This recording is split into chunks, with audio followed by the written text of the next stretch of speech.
সম্মানিত দর্শক, আসসালামু আলাইকুম রহমতুল্লাহি ওয়া বারাকাতুহু। আজ 11 ডিসেম্বর, রোজ বৃহস্পতিবার। এখন সময় প্রায় 12টার মতো বাজে। আমাদের টাঙ্গাইল কেন্দ্রীয় শহীদ মিনারে উদযাপিত হচ্ছে বীর মুক্তিযোদ্ধাদের আয়োজিত টাঙ্গাইল জেলা হানাদার মুক্তি দিবস।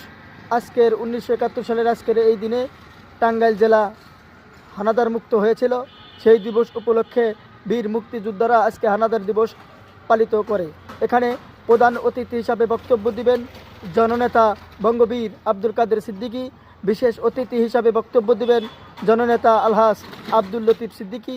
এখানে উপস্থিত আছেন মগরা ইউনিয়নের বারবার নির্বাচিত চেয়ারম্যান জননেতা আলহাজ মোহাম্মদ আব্দুল হামিদ চেয়ারম্যান সহ অসংখ্য অগণিত নেতৃবৃন্দ। আমি পাপীকে ঘৃণা করার আগে পাপটাকে ঘৃণা করতে হবে। আমি এক পাপীকে ঘৃণা করলাম, আরেকজনে আমি আবার সেই পাপটা করলাম। মানে আপনি করলে খারাপ, আমি করলে ভালো, এটা এই নীতি পরিহার করতে হবে আমাদের। প্রত্যেকে আমরা শুধু সমালোচনা না করে আসেন আত্মবিশ্লেষণ করি। আমরা তো 71 সালে। মোহাম্মদ রাসেল মিয়া, জননী টিভি, টাঙ্গাইল।